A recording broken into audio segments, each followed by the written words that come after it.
وصحبه أجمعين سبحانك لا علم لنا إلا ما علمتنا إنك أنت العليم الحكيم رب اشرح لي صدري ويسر لي أمري واحلل عقدة من لساني يفقهوا قولي أما بعد.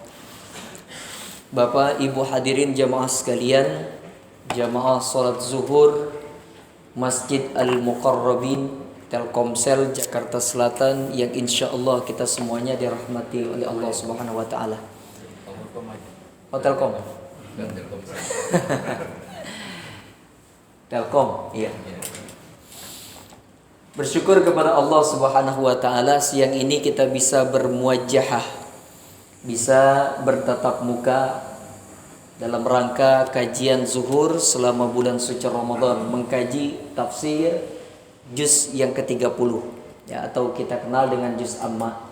Mudah-mudahan apa yang kita laksanakan mulai dari sholat zuhur kita dilanjutkan dengan kajian zuhur ini mendatangkan rahmat, berkah dan ampunan dari Allah Subhanahu wa taala, serta Allah permudah kita semuanya untuk mendapatkan ilmu yang bermanfaat. Sebelum kita mulai, mari sama-sama kita baca suratul Fatihah sekali lagi. Semoga keluarga kita, saudara-saudara kita, tetangga kita semua yang dalam keadaan sakit, Allah angkat penyakit mereka, diberikan kesembuhan. Kita yang hadir semoga senantiasa dalam lindungan Allah, dipanjangkan umur kita, disehatkan badan kita, dan bisa mengisi hari-hari terakhir di bulan suci Ramadan ini dengan penuh semangat dan beragam macam rangkaian ibadah. Ala hadhihi niyyah bihaqqi sayyidina Muhammadin sallallahu alaihi wasallam. Al-Fatihah. A'udzubillahi minasyaitonir rajim. Bismillahirrahmanirrahim. Alhamdulillahirabbil alamin arrahmanir rahim maliki yaumiddin. Iyyaka na'budu wa iyyaka nasta'in ihdinas siratal mustaqim siratal ladzina an'amta 'alaihim ghairil maghdubi 'alaihim waladdallin. Amin ya rabbal. Baik, kita akan membahas tafsir surah Al-Ma'un ya. Tafsir surah Al-Ma'un ini saya bawa kitabnya tafsir dari Ibnu Katsir. Jadi banyak kitab tafsir ya, salah satunya tafsir Ibnu Katsir ini yang lebih lugas dan lebih mudah bahasanya bagi kita semuanya untuk bisa dicerna. Surah Al-Ma'un ini surah yang diturunkan sebelum surah At-Takatsur atau Inna A'tayna. Nah, ada dua pendapat ulama, dia terdiri dari 7 ayat. Nah, pendapat ulama dia bagian dari surah Makkiyah, pendapat ulama lainnya dia bagian dari surah Madaniyah. Surah Makkiyah surah yang diturunkan di Mekah. Surah Madaniyah surah yang diturunkan di kota Madinah. Tapi ada yang mengatakan pendapat yang ketiga, sebagian ayatnya turun sebanyak 2 kali.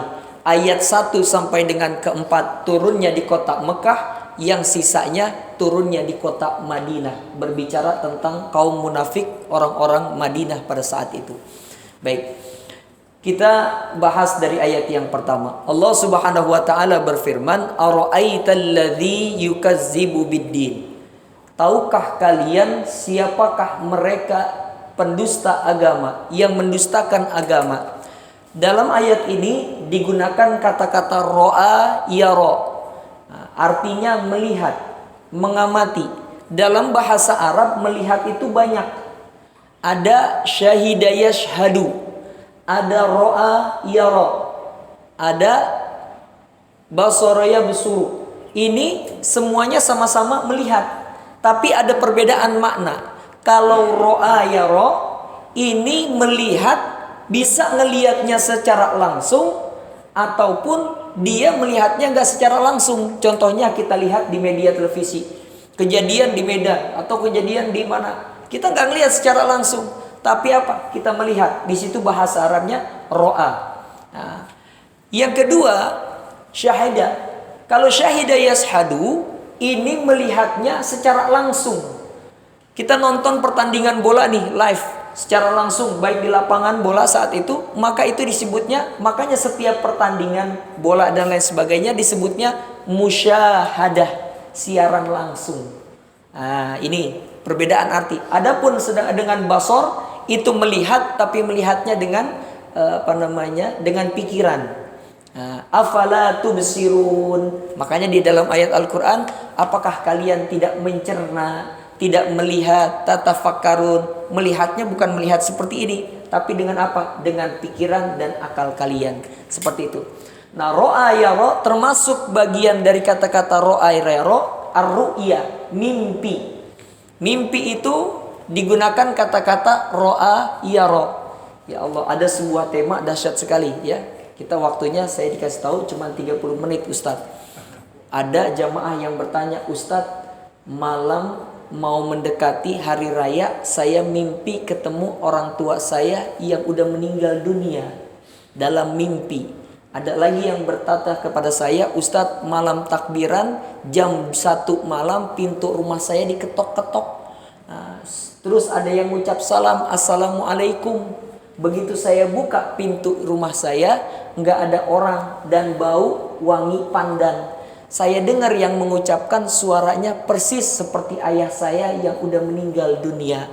Ustadz, malam ke-7 ibunda saya meninggal dunia. Malam harinya ketika saya mau tahajud, saya ngelihat penampakan ibunda saya di depan pintu kamar mandi, pakai mukena, lalu senyum. Nggak lama, hanya beberapa detik hilang. Siapa mereka yang kita lihat? Baik secara kasat mata langsung atau suaranya terdengar atau terlihat dalam mimpi, insya Allah di lain waktu kesempatan. Karena ini temanya sendiri ya. Ro'a ya ro. Kok nggak ikhlas gitu? Ya, insya Allah. Karena disuruhnya tafsir ini ya. Ara'aital ladzi yukazzibu. Jadi tadi melihat bisa secara langsung ataupun nggak secara langsung. Tujuannya apa? Untuk mengambil ibrah, pelajaran. Ara'aital ladzi yukazzibu biddin. Kalian tahu nggak? Kalian bisa melihat nggak siapa sih orang-orang pendusta agama itu? Dia beriman, dia seorang muslim, tapi apa? Imannya itu dusta. Keislamannya itu dusta. Dia sholat, sholatnya dusta. Dia zakat, zakatnya dusta. Siapa dia? Nah, diterangkan dalam ayat selanjutnya. Yang pertama, fadzalikal ladzi yadu'ul yatim. Mereka itulah yang pertama pendusta agama, orang-orang yang menghardik atau menyakiti orang-orang yatim, anak-anak yatim. Di sini dikatakan penggunakan ayat-ayat zalika. Zalika itu artinya itu. Dalam bahasa Arab ini hadza, itu zalika. Nah, kalau anak artinya, kalau kamu, antum apa anta? Anta apa ente? Kalau ente bahasa mana itu?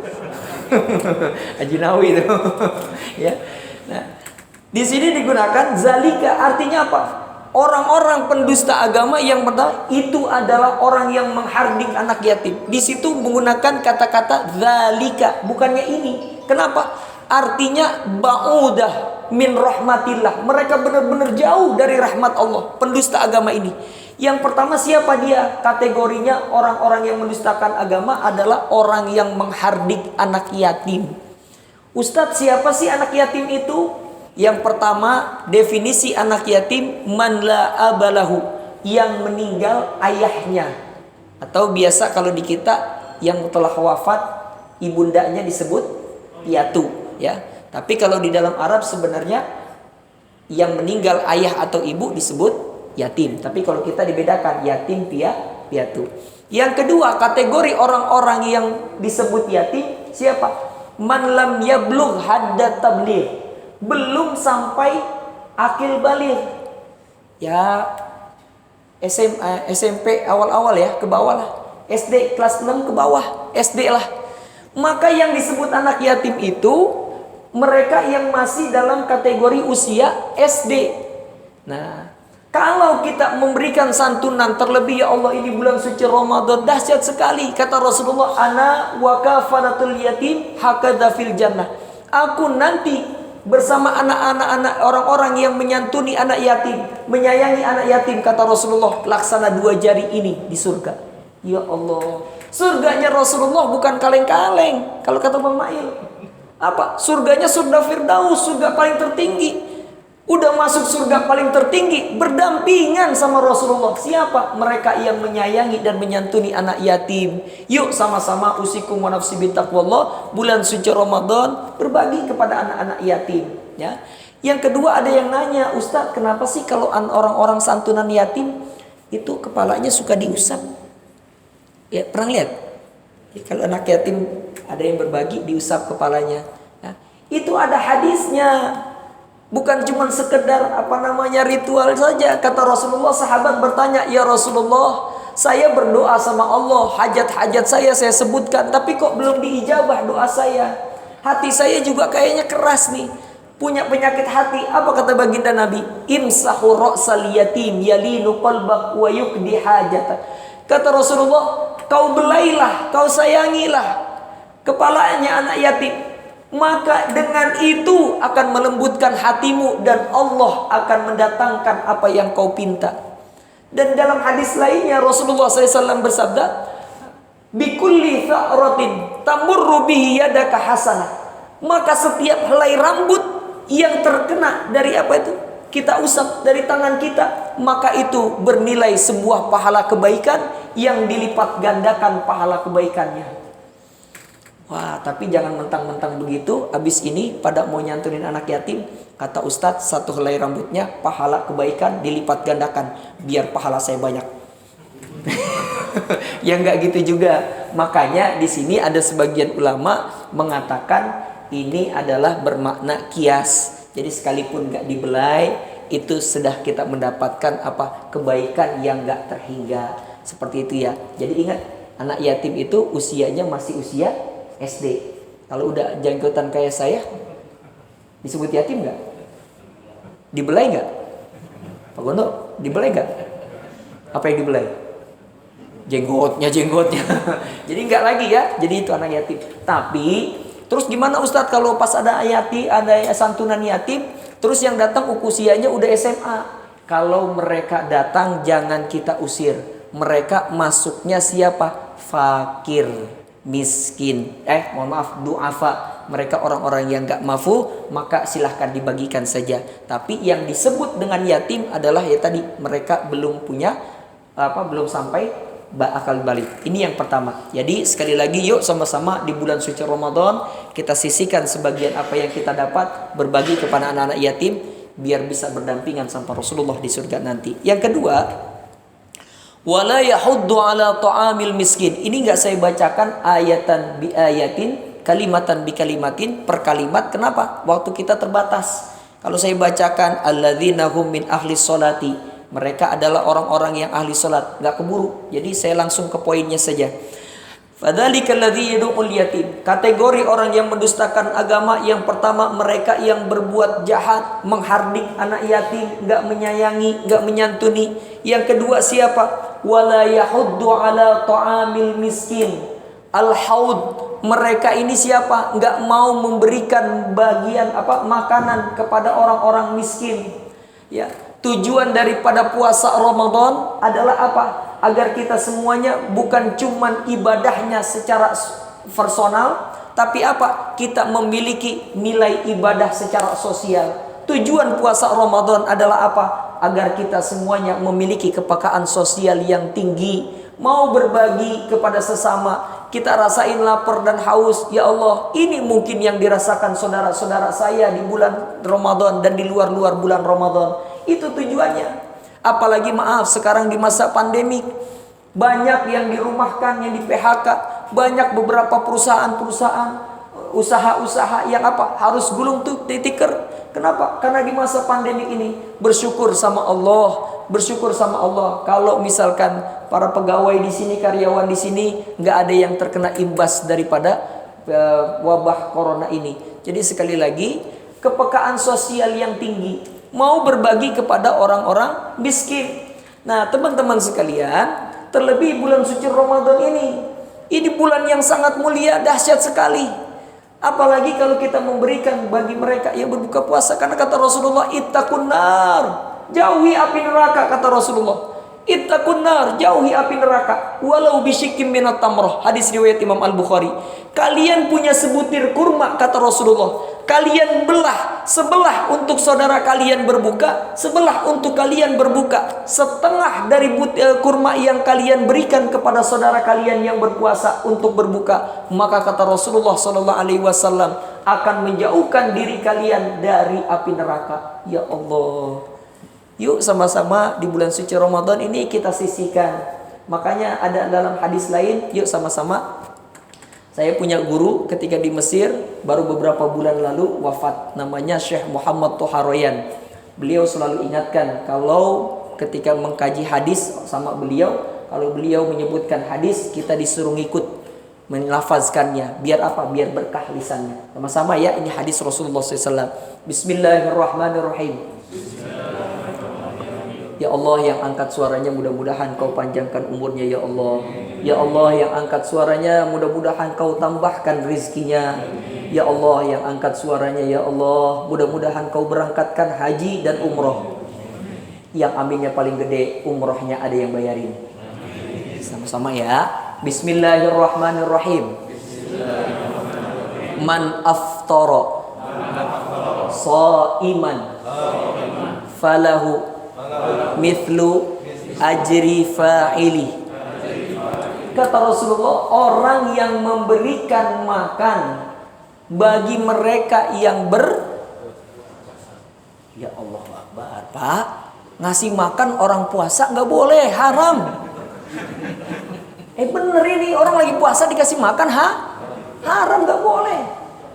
Barang siapa, kata Rasulullah, yang memberikan makan orang yang berbuka puasa, ya bukan lagi puasa. Kalau lagi puasa dikasih makan, haram. Maka kata Rasulullah, ini maaf ya, ini saya ngelebar sedikit sebelum saya lanjutkan hadisnya. Saya tanggal 1 Ramadan 13 April 2021 kuliah zuhur. Itu tanya asisten saya tuh. Kuliah zuhur di Masjid An-Naml, Menara Jam Sostek, hari Selasa, tanggal 1 Ramadan kemarin. Ya. Diparkir mobil saya tuh, sampai di basementnya kan, karena dia di lantai 7 ya, pengadilan.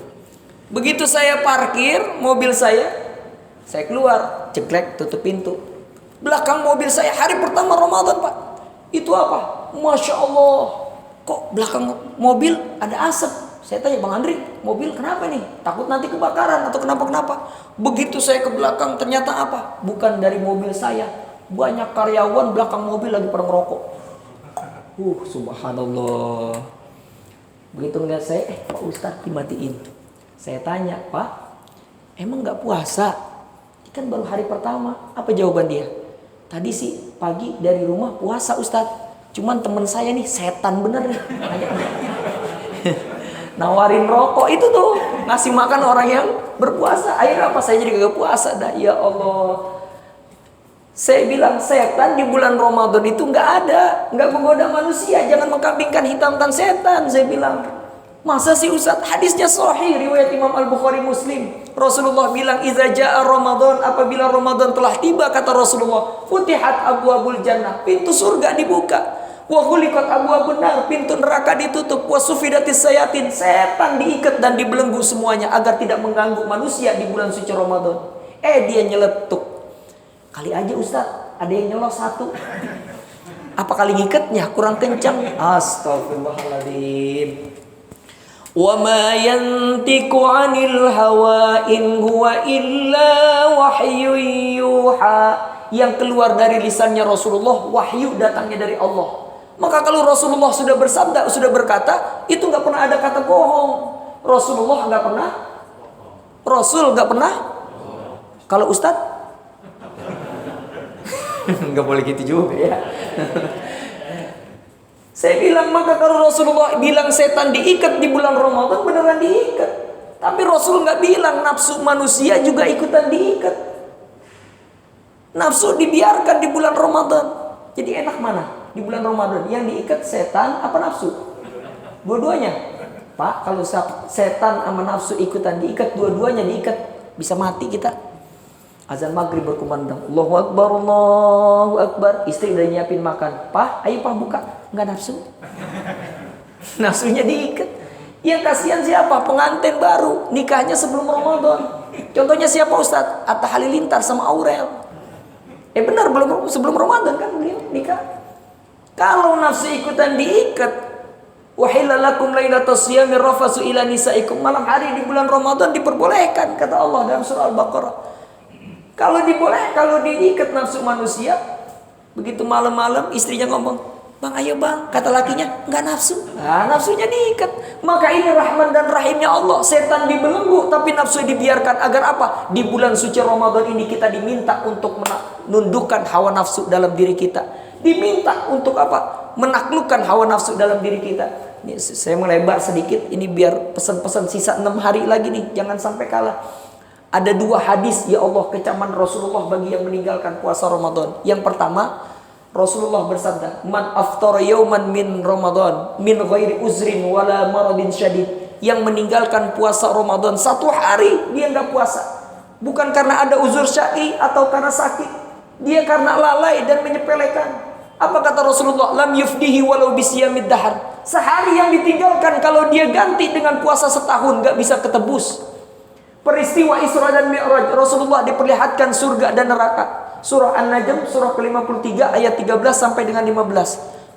Rasulullah bilang, "Bainama kuntu ala abwabin nar," ketika aku berada di depan pintu neraka, kata Rasulullah, "fa idza ana biqaumin mu'alliqina bi araqibihim." Aku melihat, kata Rasulullah, di dalam neraka ada sekelompok manusia sedang digantung tumit kakinya di atas, kepalanya di bawah.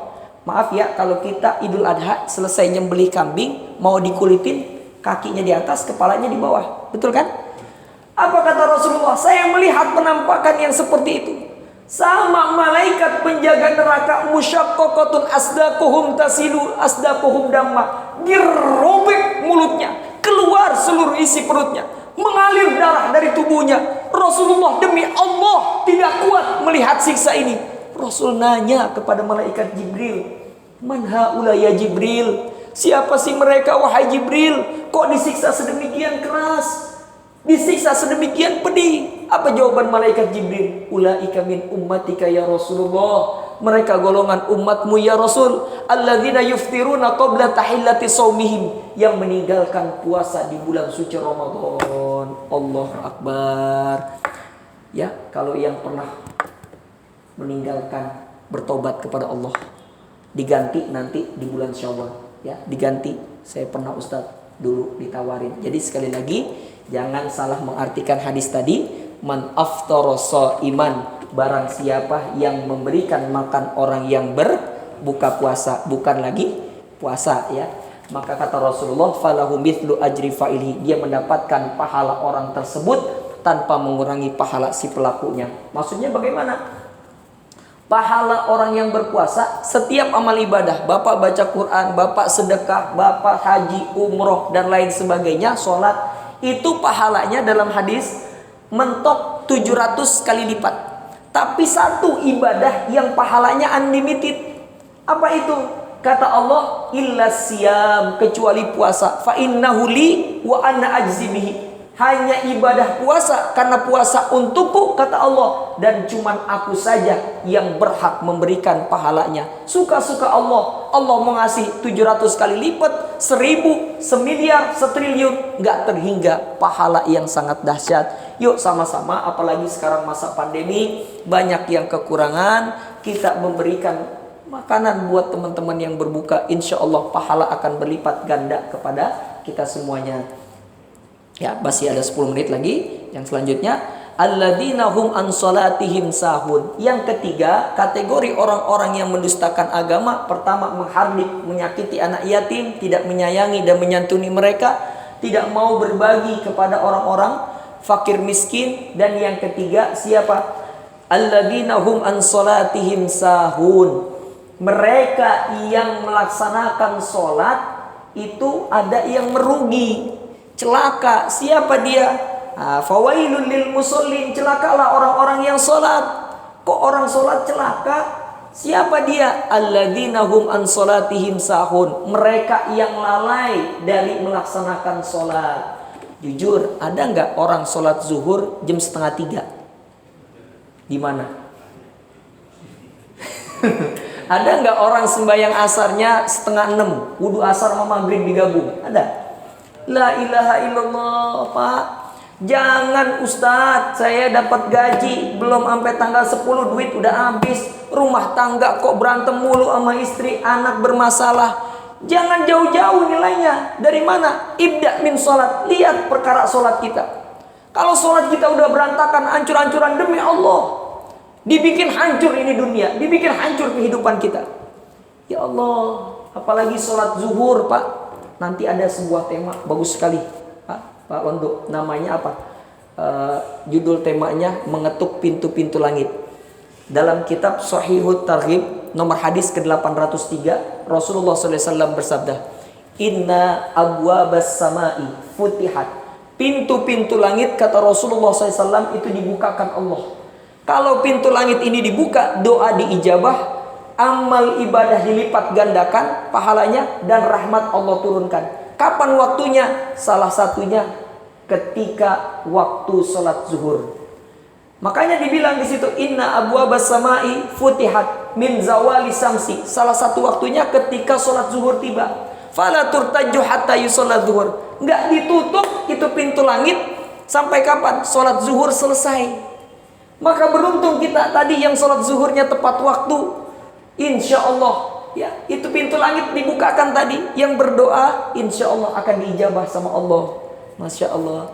Makanya dalam kitab Allahumma sholli ala sayyidina Muhammad wa ala ali sayyidina Muhammad, kitab Subulus Salam, syarahnya kitab Fathul Bari karangan Ibnu Hajar Al-Asqalani, yang bersumber hadis-hadisnya dari kitab Sahihul Bukhari. Di sana dijelaskan afdolnya qobliyah dan ba'diyah zuhur itu bukan dua. Afdolnya yang dua salah Ustaz, enggak benar. Tapi yang afdol adalah 4. Ba'diyahnya 4 atau ba'diyahnya 2. Hadisnya riwayat Imam An-Nasai dan riwayat Imam At-Tirmizi. Man hafadha arba'an qabla zuhri, yang menjaga sholat sunnah qobliyah zuhurnya 4 rakaat, maka kata Rasulullah apa? Harramahullah 'alan nar. Allah haramkan dirinya dimasukkan ke dalam api neraka. Kenal ya almarhum Kiai Haji Arifin Ilham, ya, pimpinan Azikro. Itu beliau menjalankan. Karena saya kenal dekat dengan beliau, beberapa kesempatan pernah mengisi acara bareng sama beliau, itu beliau selalu mengamalkan hadis ini. Jadi beliau itu mengamalkannya qobliyah zuhur 4 kalau bisa. Boleh gimana Ustaz? Boleh 2-2 atau boleh langsung 4. Kalau 4 langsung maka 1 kali salam, nggak ada tahiyat pertama, langsung tahiyat yang terakhir. Jadi yuk sama-sama, kalau kita mau mengalami kok masalah ekonomi sulit, kok masalah rumah tangga begini menjelimet anak dan lain sebagainya, jangan nilai dari jauh-jauh. Nilai dari mana? Nilai dari perkara sholat kita. Karena sholat yang pertama kali dipinta di dunia adalah sholat. Jadi setelah rukun Islam ada 5. Setelah syahadat ini bukan disuruh haji, bukan disuruh puasa, bukan disuruh bayar zakat, tapi apa? Iqamatus sholat. Dan nanti yang pertama kali dihisab di hari kiamat, awwalu ma yuhasabu alaihi abdu as-sholat. Yang pertama dihisab adalah sholatnya.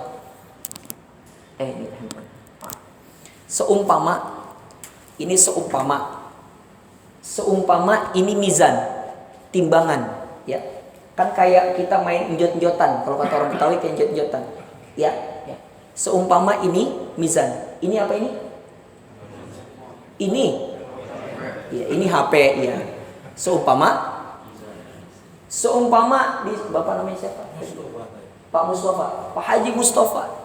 Seumpama ditimbang, di sini amal baik beliau, di sini amal buruk beliau, ditimbang, beratan amal baiknya, amal buruknya, dosa-dosanya ringan, langsung masuk ke dalam surga.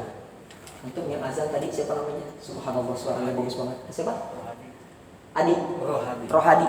Pak Rohadi ditimbang, ini amal baiknya, ini amal buruknya. Begitu ditimbang apa? Begini. Amal buruknya seumpama yang berat masuk neraka, entar dulu. Apa? Dilihat kata Allah, hal li abdi tatau, malaikatku, lihat apakah hambaku yang bernama Rohadi ini rajin sholat sunnah. Kata malaikat, ya Allah, dia kalau setiap kali datang bulan Ramadan gak pernah meninggalkan sholat tarawih. Maka kata Allah, khud min hadihi tatawu, ambil pahala sholat sunnahnya, taruh sini sholat tarawih.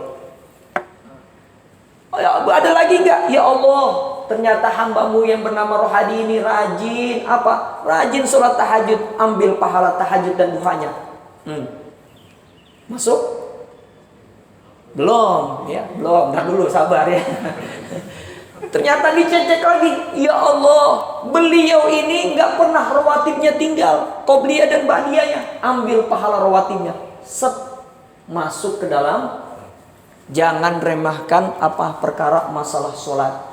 Di dunia yang pertama dipinta adalah sholat, dan di akhirat yang pertama dihisab adalah sholat. Baik sholat kita, maka akan baik perkara yang lain-lainnya. Sebagai penutupnya, alladzina hum yura'un wa yamna'unal ma'un. Dan yang keempat, orang-orang yang mendustakan agama adalah apa? Mereka yang apabila berinfak, bersedekah, berbagi kepada sesama, yura'un, mau menampak-nampakkan dirinya. Bahasa kita tuh masjid wangi kan? Siapa yang ngasih minyak wangi? Yang beli kue. Ya Allah, titip Pak Gondo, ini saya titip 1 juta. Nanti hari Jumat diumumin ya, yang keras namanya. Allah, nggak usah begitu. Udah bismillah, ikhlaskan saja sama Allah. Wa yamna'unal ma'un. Siapa lagi yang mendustakan agama? Mereka yang nggak mau berbagi kepada orang-orang, yang pelit, kikir, buntut kasir, bol kuning kalau kata Betawi. Ini maaf ya Pak. Pak, saya diajarin sama guru saya. Tangan kamu mengepal begini. Mau seumpama dikasih apel nih, Pak Rohadi, Haji Mustafa. Bisa nggak kita nerima apel?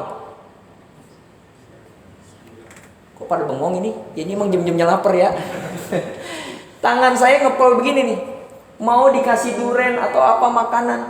Tangan saya ngepel. Kira-kira bisa kepegang nggak? Jatuh. Tapi kalau saya buka begini, bisa kepegang. Maka orang yang punya harta, dia pelit, dia nggak mau keluarin, dia nggak mau berbuka tangannya. Nih, gak bakalan nambah apa yang Allah kasih. Gajinya 3,5 juta sebulan, UMR doang, udah segitu habis. Tapi kalau dia mau berbagi, dia buka, maka akan datang rezeki dari Allah, dari min haitsu la yahtasib. Bagaimana Ustaz? Saya diajarkan sama beliau apa? Kayak orang buka keran. Kalian buka keran, kita buka keran mau wudhu, kita buka kecil, air yang keluar kecil gede. Tapi kalau kita buka pol, yang keluar juga besar. Tapi saya nggak ngajarin, yuk langsung nyumbang semuanya gaji 3 juta. Wah, besok tahu-tahu istri, bang mana gajinya? Udah saya sedekahin. Nggak, saya nggak mau begitu. Kenapa? Karena kata Rasulullah terakhir sebagai penutup, ketika mau perang itu kehabisan dana. Kata Rasulullah, adakah kalian yang mau membantu untuk berjuang di jalan Allah? Pak nih, sebelumnya saya bilang, kemarin kan banyak masalah jihad, bom di Polri, ya benar ya, Mabes dan lain sebagainya. Kalau kita mau mengartikan jihad, sebenarnya Bapak ini semuanya sedang lagi jihad. Kata Rasulullah, man kharaja fi kasbil ais, yang keluar dari rumahnya untuk bekerja, mencari nafkah keluarganya, anak istrinya di rumah. Apa kata Rasulullah? Fahuwa fi sabilillah hatta yarji'a. Langkah kaki Bapak semua dari rumah menuju kantor ini, dari kantor ini menuju rumah, itu bernilai pahala orang yang berjihad di jalan Allah. Nggak usah ikut pengajian yang kayak begitu tuh. Ya. Yang kedua apa? Kalau keluar dari sini kan sore-sore keringetan gak kita? Capek gak? Kata Rasulullah SAW, man amsakalla, orang yang pegel pundaknya. Kenapa? Capek bekerja seharian mencari rizki. Keluar peluh keringatnya. Apa kata Rasulullah? Setiap peluh keringat yang keluar, rasa capek yang dirasakan di pundak, amsa maghfura, menjadi penggugur setiap dosa-dosa. Allahu Akbar. Ya, sebagai penutupnya, apa kata Rasulullah SAW? Tadi apa sih, mau ngomong apa tadi? Oke. Sebagai penutupnya, jadi begini Pak. Yang terakhir, wa yamna'unal ma'un, orang-orang yang mencegah dari rezekinya.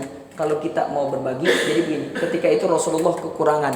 Apa kata Rasulullah? Adakah di antara kalian yang mau berbagi? Ada sahabat Rasul, saya nyumbang 100 ekor unta. Oh, kalau dikalikan sekarang bisa berapa miliar? Utsman bin Affan, ya Rasulullah, itu kebun kurma saya ambil. Abu Bakar, ya Rasulullah, seluruh hartaku ambil, gunakan fisabilillah. Rasul sampai nanya, apa yang kau tinggalkan untuk anak dan istrimu? Allah dan Rasulnya. Dari hadis ini bisa kita pelajari apa? Iman seseorang tuh beda-beda tingkatannya. Imannya Abu Bakar sangat tinggi, makanya kata Rasulullah, kalau ditimbang seluruh umatku imannya dengan iman Abu Bakar, gak bisa menyaingi. Maksudnya apa? Jangan mau berbagi, boleh silahkan. Tapi kita lihat keimanan kita. Ya, masukin trombol masjid Jumat, pertama 2.000. Udah ringan, tambahin lagi 5.000. Udah ringan lagi, tambahin lagi 10.000. Udah ringan, tambahin lagi 10.000. Berlatih step by step. Jangan langsung ujuk-ujuk jebret. Waduh, kok nggak diganti-ganti sama Allah ya? Oh, yang pala ntar kayak begitu. Tadi kenapa? Tingkat imanan kita beda-beda ya. Sekali lagi, mudah-mudahan kita bisa menjaga diri dari sifat-sifat ini agar tidak termasuk bagian dari orang-orang yang mendustakan dari agama Allah Subhanahu wa taala. Kita tutup dengan bersama membaca doa kafaratul majlis. Subhanakallahumma wa bihamdika asyhadu an la ilaha illa anta astaghfiruka wa atubu ilaik. Assalamualaikum warahmatullahi wabarakatuh.